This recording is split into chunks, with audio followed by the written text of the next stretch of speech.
right? So I launched January 1st, and I did cold calls up until March, right? And this is what I learned from it. Oh yeah, cold call is you pick up the phone and like, hey, do you want to buy my product? Okay. I start with cold calls, and my key learning objective, like takeaway, is that cold calling freaking sucks. So many rejections. People are so rude, especially realtors who are actual salesmen themselves. Selling to salesmen is like a whole different level of difficulty, right? So here's the typical conversation I'll have, right? Like ring, ring, ring. Hey, it's Jimmy Chen from Odyssey 3D. Do you have a quick minute? It's like, who is this? Yeah, Odyssey 3D. We have the next generation of technology that can really help showcase your home really well. Can you please stop calling me? Right? Like, just take my name off of your fucking database and get the hell, like, never call me again. Thank you. Bye. Right? And after like probably your 30th call, it kind of gets to you, right? So it wasn't the best experience, but it did teach us something, right? Never to try this again. so then came the second kind of thing, right? Next thing we did intercept sales. Okay, so after winning Shuluk Startup Day, there was a lot of press release, a lot of buzz in the Shuluk community, and my co-founder today, one of them, he was a classmate of mine back when we were studying Shuluk, right? But we didn't really talk too much. But he picked up on the idea. We met up one day, and he actually decided to volunteer freely to help the company, right? Afterwards, a month later, he got really excited, lots of traction, he got in, right? But his name's Kaushik, right? So to give you guys an idea, Kaushik is like the archetypical salesman, right? He freaking rocks sales, right? He's a hustler, and one thing that he was really good at, that he had experience, was intercept sales. So do you guys know what that term is? Intercept is like, hey, how's it going? Right? Have you heard about our product? So actually in person, right, you're at an exhibit, and people are passing you by, right? Passing you by, you're just intercepting them and closing them on the spot, right? So that's what we did, right? We experimented this with one event. That event probably got us close to $5,000 in sales, right? Yeah, so intercept sales really worked for us, and it got us a lot of sales and a lot of our base clientele, right? So that's what we began with. We rocked it. It was fun, and that's our first validation of a revenue, like a model that can actually, like, basically it was assuring, because now we know the more time and resources we put into this, the more revenue we'll get out. And I never had that experience before, because before I was just shooting like blindly in a dartboard, hoping that it'll hit. And sometimes I'll get a sale, sometimes not. Sometimes, you know, my friend's uncle's brother might call me because they heard from like a dinner table, and it was like an uncontrolled success, right? But this, like, I had like control of that destiny. But then we wanted more, right? Like we were still struggling financially. So we thought, okay, so what's next after Intercept, right? Sales are down during the summer because no one like wants to sell home, like move homes, like when it's really hot. So then we ended up thinking, what if we can close brokerages? Right? And really what that is more of a B2B sale, right? You're going to meet companies with like many different offices throughout Toronto. You're meeting like the founder, like, you know, whoever makes the decisions there, and you're pitching them a potential collaboration, right? It's more of a strategic partnership, business development, and less of a direct sale, right? So our goal was to actually secure the highest producing Remax brokerage in Canada, right? And we did exactly that, right? So that was awesome. It's called Remax Brotron, and most of our clients to this day, probably 60% is from that brokerage, right? So, you know, that happened during August, and really my key takeaway for this, my key takeaway for closing brokerages is stakeholder management. So what I mean by that is when you go through like a complex deal, and in order to ensure success, like it's very different than pitching to one person and maybe making them buy like a $200 product, right? You're pitching to an entire committee, like it's very bureaucratic, multiple decision like makers at different levels. So you really got to play the political game, right? So what we did was, even before meeting the brokerage, we got a buy-in from the daughter of the owner, right? So we actually went up to talk to her, got advice, And in our terms, what we call like we made them our mentors, right? Like we're young guys hustling to make a difference in the world, and we wanted their advice and we wanted their input, and ultimately we made her own the project, like the idea, right, of the collaboration. So managing that, that's really how we got our foot in the door in the committee.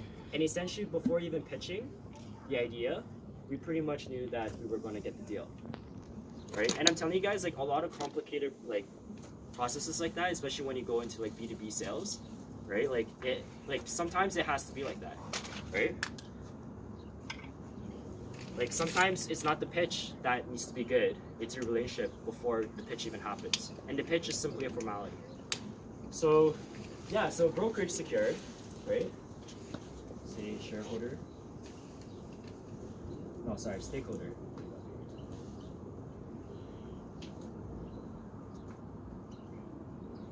Stakeholder management. So we got brokers, right? So brokerages, we got a collaboration, a full-on endorsement, signed, everything was legit. Actually, funny story. So a part of our deal was that we had to write a check, cut a check for them for $1,000 before this deal began, right? So we drafted it out. It was so formal, like everyone was in their suits, and then we exchanged the contract, and then it was time for us to write a check. Right? The first checkbook I've ever written on, got it out, didn't know how to fill out the checkbook. Because it was like a commercial check, so they required 2 signatures. We didn't know what to write. It was like RE. I didn't know what that meant. So I actually asked them, like, how do I fill this out? It's like millennial problems, right? like I do online transactions, so I never found this out. Yeah, but that's a funny story. Okay, so then we got the collaboration, but we still weren't getting sales, right? We got the endorsement, got the foot in the door. So we're like, okay, how do we really leverage this connection to take our business to the next level? So then what we realized,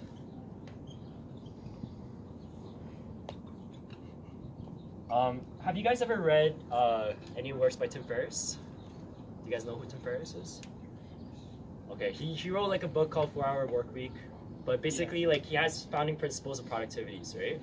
And one of his principles is called the Pareto principle, right? Or Pareto law, something like that.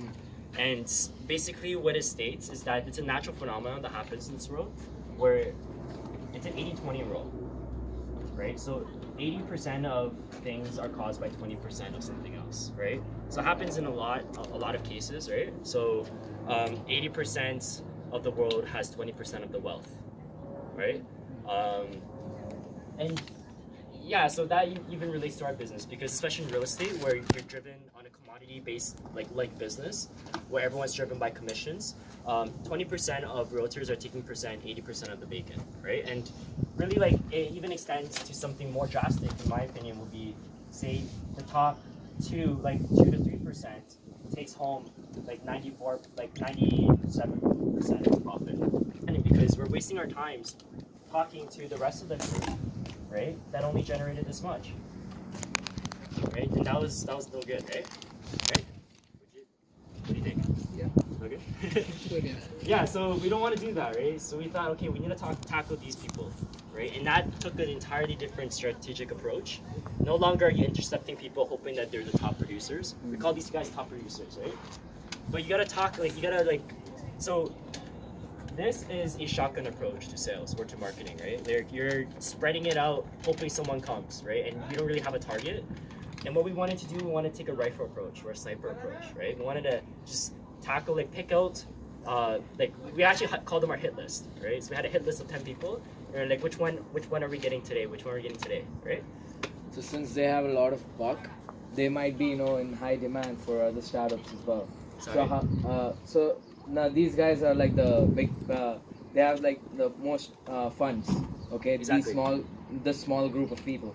But if that's the case, then there might be other startups looking for them, for their money. But and henceforth they're in high demand. So how do you get through them and make sure that you're the person that gets the deal? That's a good question. So 2 parts. Number 1 is you'd be surprised how stupid your competitors are. That's number 1. Especially in an ancient industry like real estate, where there's virtually has been no innovation in the past 20-30 years, right? People are just used to living out the rest their lives like a member of the flock, right? Remember the flock. Like everyone's doing this, therefore I'm gonna do it, right? And there's very little, like there's not a lot of people that are actually doing things right in this world, and that even means a business, right? So we had that advantage because we just came out, fresh grads, new perspective, and it's different because I'm a business student starting a virtual tour photography company. And every other photography company, they're photographers starting this. So their perspective are a perspective of photographers. My perspective is how am I going to grow this business, right? So there's a completely different paradigm shift when it comes to that, right? Like different background, different education. And I mean, like my first thought was, wow, I'm not qualified, don't have enough experience. But I was so shocked at how unqualified everyone else was, right? We're the majority of the market. I won't say like there's actually some really good competitors in our field. So that's number one. And number two is people love talking to young hustlers. And that was really interesting because when we first went out and these top producer meetings, right? We're talking to like our first meeting with someone who made over $1 million, right? Any like CEO of Fortune 500s, like the clients that we met, they're on par to that were more than what they made, right? So it was a really nerve-wracking experience for us. And we were actually in a way trying to hide our age, right? Like we wanted to come off more than what we were. And then it was so funny because every time, because we like I look like a young guy, right? So they'll ask, like they're like, out of curiosity, how old are you? So I'll tell them like, what do you think? How old do you think we are, right? Because that time we closed the deal already, so we're just like having some casual conversation. And they're like, I don't know, are you guys like 27, 28? Right? I looked at my pocket, like, that's awesome, right? I'm like, no, we're 23. And they just got shocked, right? Like in a good way. They like, not that we're unqualified, but they're like, wow, like you guys are hustlers, you know? Like they really like thought, I don't know, like I think in a way they like support us vicariously because, you know, when they're young, maybe they're hustlers or they just want to support young people. And the world just, they want to support young people, right? So now, like, instead of like trying to hide it, we make it a point that we're young entrepreneurs looking to tackle a older industry, right? And that really works for us. In fact, now to this day, clients that we've never talked to before, they call us up and instead of asking for our product, they say, "Hey, I'm a realtor and I heard that you guys are young hustler entrepreneurs, and I want to do business with you guys." Right? And it just kind of word spreads, right? But it's sticky, right? Everyone wants to hear about the next thing from Mark Zuckerberg or from the founder of Snapchat or whatever, right? It's a hot topic, right? No one wants to hear about that 50-year-old that's doing his startup, unfortunately, right? But that's just how stereotypes work. Focuses on what you said and also what we talked about a lot yesterday, and why you have much more success in photographers. Your approach has always been identify the problem the users have. What are their pain? What things get in the way of them closing a deal? What, you know, and things like going to too many houses that people are interested in. But when you try and elicit that, understand the problem, then you pitch this. It's not a better technology or a more immersive experience. It saves you time, it saves your client time. So you turn identifying the problem into the solution. And that's the business approach. Typically, you never say that. And that's why the realtors could relate to you because they could say, hey, if you could say, you know, my biggest constraint is time. I waste my time, I waste my customers' time. If I could find a way to reduce that, it's worth a lot of money. And so constantly focusing on the technology has been the secret to why you have those deals. And I think that's really important because we're focusing on this weekend on Canada, we also identify problems and understand problems. And a lot of it we just talk to people in the industry, what problem do you have? And ask them. And people will tell you. If you're not trying to sell something, if you're trying to understand them, what their problems are, they'll tell you. Really good point. And just to add on to that, so number one, guys, like I know Andrew said the business perspective, but don't get intimidated by MBAs because you know we've taken courses with MBAs at Schulich, right? And throughout 4 years at Schulich, I've never learned that once. Right? Actually, the first person who taught me that was Andrew. Right? So there's incredible value in Technion, guys, and there's incredible value in Andrew's insights. Don't take that that's your secret sauce if you want to succeed as an entrepreneur. Second point is really talking about the solution is photographers, they sell photos, right? Odyssey 3D, we sell a solution for realtors to stand out and justify a higher commission, right? Photographers, when they call their client, they say, here's like the photo quality that I'm gonna produce for you. We're gonna take 30, 40 shots, right? When I call my client, I say, don't worry about the details, I'll take care of that. Right? Let's talk about how you're gonna implement what I'm gonna bring to you to grow your business. Right? Let's talk about how your current conversion rate, right? If you're meeting 5 clients and you're only closing 2, you're leaving $100,000 on the table every month. What's wrong with you? Right? What's wrong with that? What's wrong with that sense? And how can we get it so that you're losing less? How can we get it? Like, how would you feel if, even if you close one more deal this year, how do you feel having $30,000 more in your pockets? Right? That's what we sell. We sell the dream, right? We sell the pain, right? Because as a realtor, with 60,000 other competitors out there in the GTA, right? You're grasping whatever you can to stand out, right? Think about that, guys, right? Like in school, right? Only if you guys have a bell curve system in your classes, only a handful of students can get that A+, right? And if you want that A+, you better do something different than everyone else. And that's what a realtor's faced with, right? Here's actually exactly related to what Andrew's saying. In order to close them, we have to apply something called consultative sales, right? So the sales that you guys think is sales isn't sales, right? Let's get it straight. So salespeople, they're scrummy. You guys think like we just keep pestering you guys. Like they're like the type of people that knock on your door on a Sunday morning just to sell you Bible stuff, right? Like it's just not a pleasant experience, right? I just had that this morning, right? It's like, come on, like I'm doing stuff, right? Go away. And that's just very, very pestering, right? Sales to me is about solving a problem, right? It's about learning and having empathy of your clients and knowing exactly how your product is going to make their day and it's going to solve the biggest problem that they ever have. Now, when I say problem, I don't mean like, you know, I'm feeling a little hot right now, so that's not a problem, right? Like I'm fine, like I can live, right? But I'm talking about what keeps you guys up at night. That's the problem, right? What keeps your competition up at night? What keeps your clients up at night? Right? For Odyssey, we solve problems only if it keeps our clients up at night. Otherwise, you're not going to be committed enough to stick with us in the long term.